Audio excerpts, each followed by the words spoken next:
আসসালামু আলাইকুম। কেমন আছেন সবাই? আলহামদুলিল্লাহ আমিও ভালো আছি।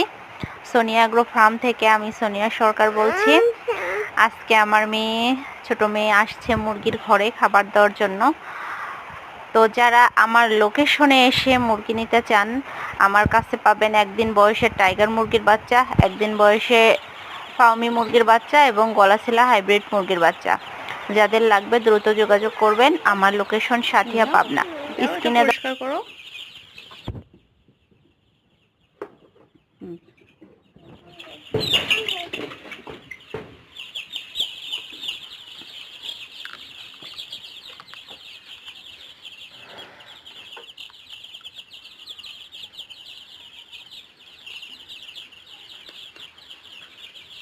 নাও খাবার দাও, খাবার দাও।